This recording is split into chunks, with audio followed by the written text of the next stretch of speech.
15-ാം ദിവസത്തെ നോമ്പുകാല ധ്യാന ചിന്തയിലേക്ക് ഏവർക്കും ഹൃദ്യമായ സ്വാഗതം.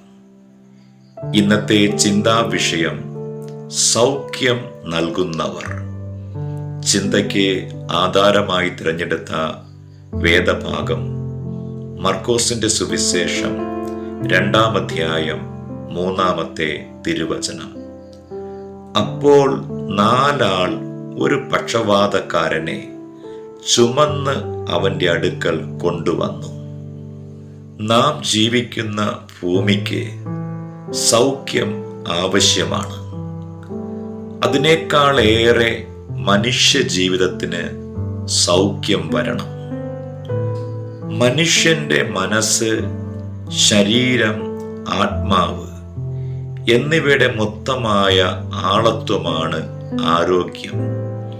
ഇതിൽ ഏതെങ്കിലും ഒന്നിന് കുറവ് വന്നാൽ ബലഹീനതയിലേക്ക് അത് വിരൽ ചൂണ്ടും.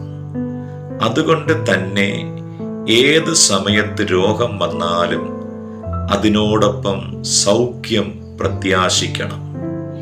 സൗഖ്യം ആവശ്യം വീടിനാണോ അതോ അതിൻ്റെ ഉള്ളിൽ വസിക്കുന്ന വ്യക്തി ജീവിതങ്ങൾക്കാണോ? വീടിന്റെ പശ്ചാത്തലത്തിൽ ബന്ധപ്പെടുന്ന സൗഖ്യത്തിലേക്ക് തിരിയാം. ഒരുവന്റെ വീട് വേറൊരുവന്റെ ആശ്രയമാകുന്നതാണ് യഥാർത്ഥ സൗഖ്യ ശുശ്രൂഷ. വീടുകൾ തുറക്കപ്പെടുന്ന വാതിലായിരിക്കണം.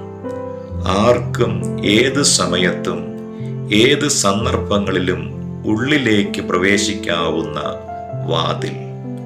പക്ഷപാതക്കാരനായ മനുഷ്യന്റെ ഇരിപ്പിടം ഒരുക്കിയത് 4 ആളുകൾ ചേർന്നാണ്.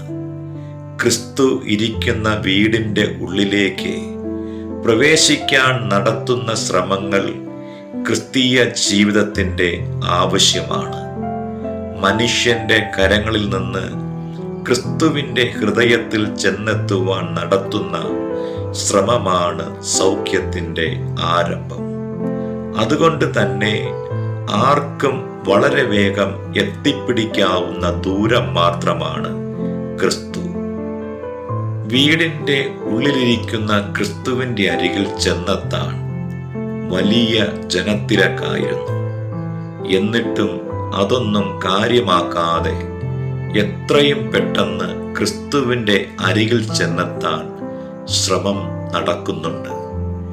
ഉയരങ്ങളിൽ നിന്ന് താഴേക്കിറങ്ങിച്ചെല്ലുന്ന ദൈവ കൃപ അനുഭവിക്കുവാൻ ഭാഗ്യം ലഭിച്ച ആളാണ് പക്ഷപാതക്കാരൻ.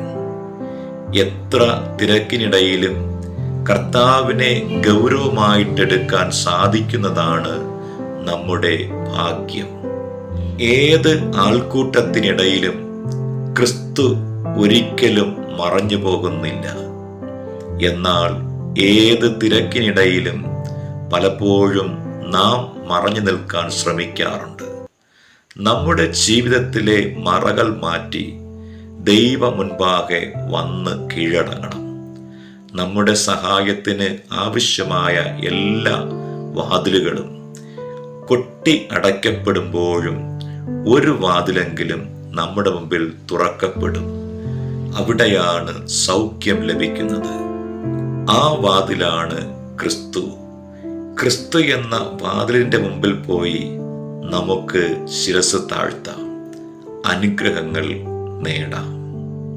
വളരെ ചെറിയ ആയുസ്സുള്ള ഒരു 4 മണി പൂ പോലും അതിൻ്റെ പരിസരത്തിൻ്റെ സൗന്ദര്യം വർദ്ധിപ്പിക്കുന്നു. അങ്ങനെയെങ്കിൽ ഇത്രയും ദീർഘമായ ആയുസ്സുള്ള നമുക്ക് എന്തൊക്കെ സാധ്യതകളാണുള്ളത്? സമർപ്പണ പ്രാർത്ഥനയ്ക്കായി നമുക്കൊരുങ്ങാം. ഇനിയുള്ള പ്രാർത്ഥനാ വാചകങ്ങൾ കേട്ടതിന് ശേഷം അല്പസമയം ധ്യാനിക്കുക. ദൈവമേ, ഞാൻ സൗഖ്യദായക കേന്ദ്രമായി മാറേണ്ടതിൻ്റെ ആവശ്യകത മനസ്സിലാക്കുന്നു. എൻ്റെ ഭവനം മറ്റുള്ളവർക്ക് സൗഖ്യം നൽകുന്ന ഇടമായി തീരാതെ പോയ കുറവുകളെ ഞാൻ ഓർക്കുന്നു. എല്ലാ വാതിലുകളും കൊട്ടിയടയ്ക്കപ്പെടുമ്പോഴും ദൈവം എനിക്കായി ഒരു വാതിൽ തുറന്നിട്ടുണ്ടെന്ന് ഞാൻ അറിയുന്നു. നമുക്ക് പ്രാർത്ഥിക്കാം. സൗഖ്യത്തിൻ്റെ നാഥ, അങ്ങയെ കണ്ടവർക്കും അങ്ങ് കണ്ടവർക്കും സൗഖ്യം നൽകി ഞങ്ങളുടെ ചുറ്റുമുള്ളവർക്കും സൗഖ്യത്തിൻ്റെ വെളിച്ചമായി തീരുവാൻ ഞങ്ങളെ സഹായിക്കണമേ. ആമേൻ. കുരിശിനെ പറ്റി ധ്യാനിക്കും തോറും കുരിശിൻ്റെ മാഹാത്മ്യം വർദ്ധിക്കുകയാണ്. 2000 വർഷങ്ങൾക്ക് മുമ്പ് എത്രയോ ആളുകൾ ക്രൂശിക്കപ്പെട്ടിരുന്നു. എന്നാൽ ലോകത്തിലെ സർവ്വജനതയ്ക്കുമുള്ള രക്ഷയ്ക്കു വേണ്ടി ഒരു കുരിശ് ഉപയോഗിച്ചതിലൂടെയാണ് അതിന് പ്രസക്തിയുള്ളതായി മാറിയത്. ആ മരണത്തിലൂടെ കുരിശ് നമ്മുടെ മുന്നിൽ ഒരു മാർഗമായി മാറി. കുരിശിൻ്റെ വഴിയിലൂടെ യാത്ര തുടരുക.